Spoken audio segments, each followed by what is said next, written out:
Alami kebangkrutan, rumah mewah dan kolam renang Sule tak ada lagi.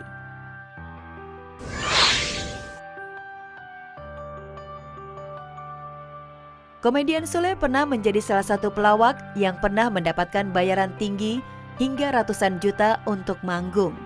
Gak heran kalau hartanya berlimpah hingga bisa memiliki rumah mewah dengan segala fasilitas seperti hotel berbintang. Tapi kabarnya kejayaan Sule saat ini udah mulai meredup dan membuat dirinya mengalami kesusahan. Sampai-sampai rumahnya nih yang disebut Istana Tambun yang dipenuhi barang mewah kini justru kosong. Tuh, lihat ini dulu ada kolam renang nih. Nggak ada. Dulu apa? Dulu situ panggung nih. Oh, Panggung ada. Ayo, lu mau malu-maluin gua? Bongkar rumah gua gara-gara gua nggak ada program. Nggak apa-apa, ibadah kalau saya. Kalau urusan masalah sepi job atau apapun itu ya kita mah jalanin aja. Kalau dibilang sepi ya ada aja. Iya sih, dulu tuh rumahnya Sule ada kolam renang. Ini benar-benar berbeda. Kolam renangnya berubah fungsi jadi parkir mobil. Bahkan bukan cuma itu aja yang berubah di rumah Sule. Masa sih Kang Sule beneran bangkrut apa? Gamelan segala macam kan udah dijual-jualin gamelannya. Udah nggak ada yang main. Iya, gara-gara nggak diajak ngeluh. Habis semua banda gua. Ini kolam renang dulu nih kolam renang. Karena nggak ada kolam renang. Parkiran sekarang. Bagusan begini Sul. Iyalah. Aja kolam renang juga nggak kepake. Jadi nggak ada yang berenang juga ya buat apa ya mendingan diuruk. Supaya tidak mengganggu kalau kita kan syuting di rumah. Kan mencegah kemalingan kan gitu. Menurut Andre, Sule bahkan pernah menitikan air mata saat curhat kepada dirinya tentang kehidupannya yang pernah terpuruk. Viralnya kan bangkrut gua. Iya omongannya begitu, iya kan. Iya. Tapi sebenarnya kenyataan memang lu Bangkrut juga. Ya dia curhat ke gua, terus kadang-kadang juga mungkin yang orang nggak tahu tuh dia sampai nangis apa segala gitu ya. Tugas gua sebagai temennya sahabat dia hanya bisa membantu menyemangati dan menenangkan gitu. Ya kita syukurin aja orang bilang bangkrut. Ya iyain aja nggak apa-apa. Kan mereka yang doain. Ya hidup masing-masing lah Mbak. Buat netizen juga hidup masing-masing, ngapain ngurusin kehidupan orang lain. Toh saya juga nggak bisa makan nggak minta sama mereka juga. Kehidupan Sule saat ini memang tidak seperti dulu. Di tengah keterpurukannya, Sule mengaku hanya mempercayai 2 orang sebagai teman curhatnya itu. Cuman dua sih gua kalau temen yang bisa gua percaya gitu. Dia sama Nunung gitu. Itu juga sebaliknya gua ketika gua lagi ada down.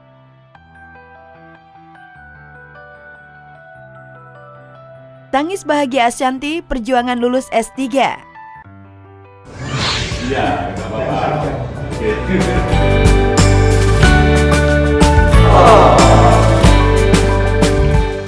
Wah, ada apa nih? Kok Ashanty nangis gitu?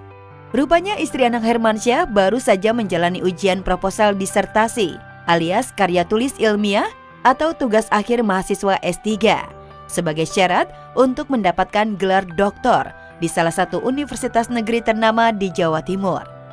Wah, Bunda Ashanty udah sukses dan jadi selebriti masih memikirkan pendidikan sampai S3. Dia nggak tidur seminggu. Lagi nggak apa-apa biar tahu. Mentornya gurunya tuh ini. Namanya mencari ilmu tuh kan nggak ada batasannya. Dan untuk menyelesaikan pendidikan S3 itu, tentu saja bukan hal mudah bagi Ashanty. Ashanty tiba-tiba dilanda perasaan gugup saat menjalani ujian disertasinya selama 2 jam. Kenapa aku sampai nangis tuh karena ya aku ujian kualifikasi orang pertama di angkatanku plus 2 jam. Yang lain tuh cuma 15 menit. Tangis bahagia pun gak bisa dibendung Ashanty kala ia dinyatakan lulus dengan nilai 87 dan menjadi orang pertama yang lolos kualifikasi di angkatannya. Orang pertama yang lulus kualifikasi di angkatan kamu itu. Selamat ya. Selamat. Perjuangan dalam menyelesaikan tesisnya bikin Ashanty menangis haru. Apalagi saat ia ingat sempat dicecar pertanyaan oleh 17 orang dosen penguji. Bahkan supaya nggak dianggap mengistimewakan, tak ada pengecualian dapat kemudahan ya, meski ia selebriti. Kalau ini mah enak public figure pasti di ini. Nah, tadi tuh ujian aku tuh di share di online. Jadi semua mahasiswa UNER boleh nonton supaya tahu bahwa nggak ada privilege. Ya mudah-mudahan dengan nanti aku bisa lulus, bisa banyak berdedikasi untuk Indonesia.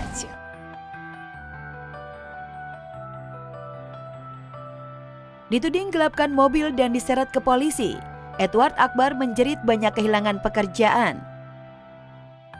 Saat cinta sudah habis, muncullah kesumat habis-habisan. Miris memang, tapi itulah realita yang sepertinya tengah terjadi pada Kimberly Ryder dan Edward Akbar. Kini tak cukup sekedar pisah, Kimberly pun ingin menjebloskan suami ke penjara. Setelah sempat 2 kali mangkir dari panggilan penyidik, hingga nyaris dilakukan penjemputan paksa, kemarin Edward Akbar akhirnya hadir di Polres Metro Jakarta Selatan. Sang aktor nampak lebih kurus dibanding beberapa bulan lalu.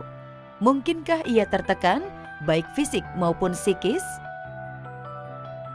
Ini EA datang ke Polres Jakarta Selatan untuk memberikan keterangan yang diperlukan oleh penyidik.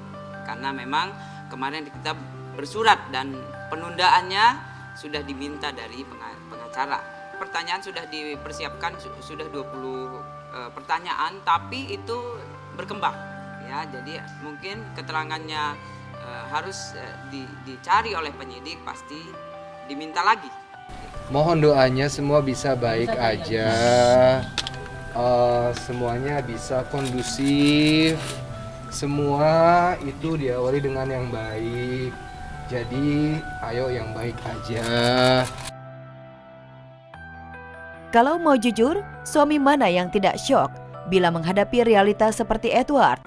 Tapi ayah 2 anak ini masih tegar, sembari mencoba menepis tuduhan Kimberly.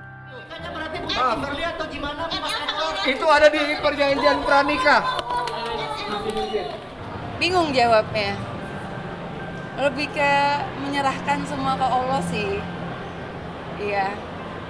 Kalau jawabannya udah, insya Allah udah tahu jawabannya. Cuman tinggal ininya aja, ngelihat Allah ke depannya ngarahinnya kemana. Tak hanya membantah keras menggelapkan mobil, Edward juga berani mengklaim bahwa mobil yang dimaksud Kimberly sebenarnya adalah harta bersama. Dan Edward mengklaim punya bukti kuat atas pernyataannya.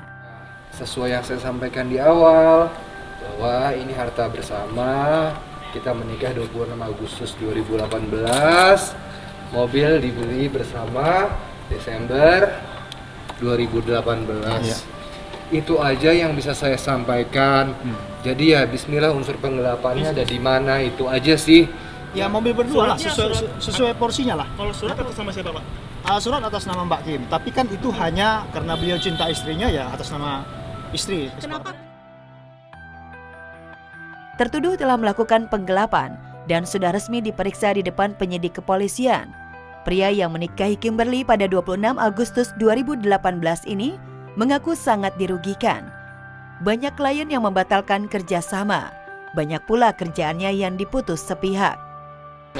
Kan sekarang pekerjaan saya agak sulit ya, banyak yang di-cancel karena ada ya berita-berita ya, dan saya mau coba cari sampingan dulu.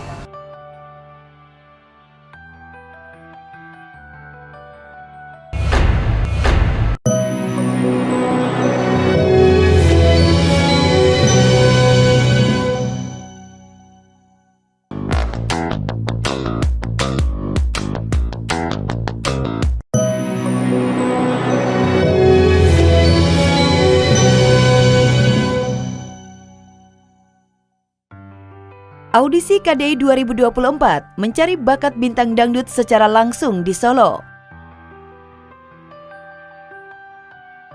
Audisi ajang pencarian bakat penyanyi terbesar di Indonesia KDI 2024 akhir pekan kemarin berlangsung di kota Solo, Jawa Tengah.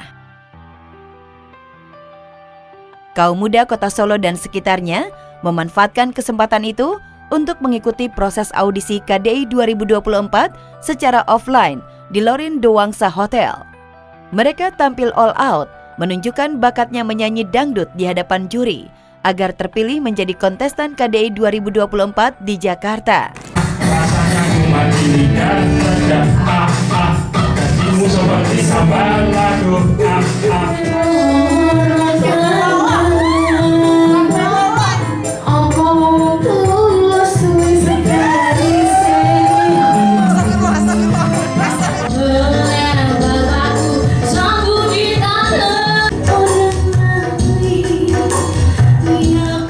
agak nervous, senang juga, pengen menambah pengalaman, pengen menambah maju karirnya biar lebih terkenal, lebih sukses lagi.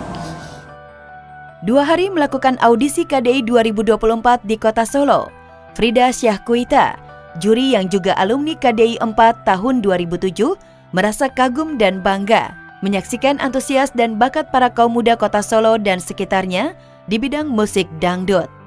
Ternyata peminatnya masih banyak banget dan itu luar biasa buat aku sih. Ada salah satu peserta yang jauh-jauh datang, dia nggak bisa nyanyi, dia nggak bisa nyanyi tapi dia datang, ditanya tujuannya ke sini untuk apa, katanya hanya cuma pengen ketemu sama aku. Itu hal yang luar biasa itu. KDI merupakan pelopor ajang pencarian bakat penyanyi Indonesia. Dan tak terasa, gelaran KDI tahun 2024 ini memasuki usia 2 dekade atau 20 tahun tayang di layar MNC TV. Selama itu pula, KDI telah melahirkan banyak bintang dangdut papan atas tanah air. KDI menjadi ajang yang mencari calon bintang beneran dan terbaik. Yang jelas kalau kita cari kriteria KDI, salah satunya yang penting ya suara ya. Yang kedua, mungkin dia punya talenta, kita nggak cuman yang hanya ke suara aja, tapi ya kita harus bisa ngembangin bakat-bakat mereka yang lain.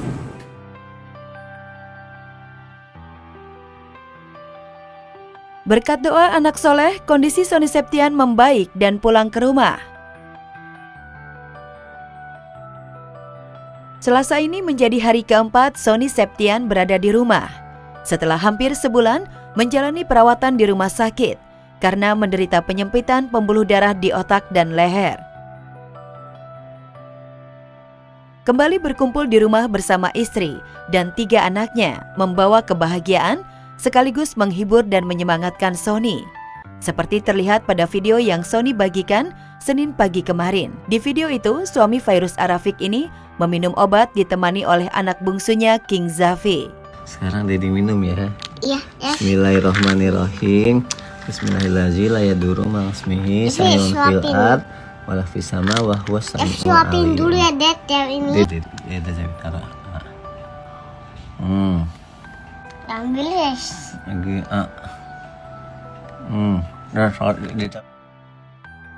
Membaiknya kondisi kesehatan Sony Septian hingga diperbolehkan pulang ke rumah juga tak lepas dari kesetiaan putra sambungnya King Fas yang ikut menjaganya, memanjatkan doa serta melantunkan ayat suci Al-Quran dan sholawat. Momen haru pun tercipta ketika Sony secara khusus mengucapkan terima kasih kepada Fas. Makasih Ana udah nemenin Dedi selama ini, udah jagain Dedi di rumah sakit. Mungkin bisa dimulai dari abang kali ya, karena abang kan anak-anak yang harusnya abang nikmatin waktu libur abang. Setiap weekend abang jalan-jalan, abang main. Tapi ini abang setiap weekend abang nemenin Dedi di rumah sakit. Abang doain Dedi. Meski sudah pulang ke rumah, Sony Septian masih harus banyak istirahat. Dokter pun menyarankan Sony agar tidak bekerja dulu hingga 6 bulan ke depan. Nanti masih ada fisioterapi dan harus ada check up. Nanti harus masih bolak-balik. Iya, masih harus bolak-balik. Kalau terapi masih nggak sih? Masih nanti harus bolak-balik ke sini. Kalau untuk obat-obatan berapa macam nih Kak? Ada banyak. Biaya pengobatan yang terbilang mahal, ditambah Sony belum boleh bekerja hingga 6 bulan ke depan, tentu bisa menggoyang finansial keluarga Sony Fairuz. Kekhawatiran itu sempat Sony ungkapkan kepada kakaknya, Elma Tiana, lalu oleh Elma disampaikan kepada Fairuz. Menghadapi kondisi tersebut, Virus pasrah dan menyerahkan kepada Sang Pencipta.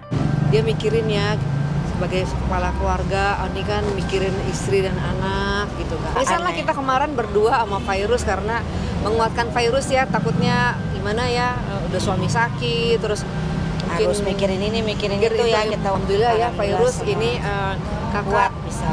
Aku ikhlas, aku ridho menerima semua ini, udah kakak jangan pikirin. Mudah-mudahan Virus setelah ini diangkat derajatnya, rezekinya juga banyak karena bantuin Sony untuk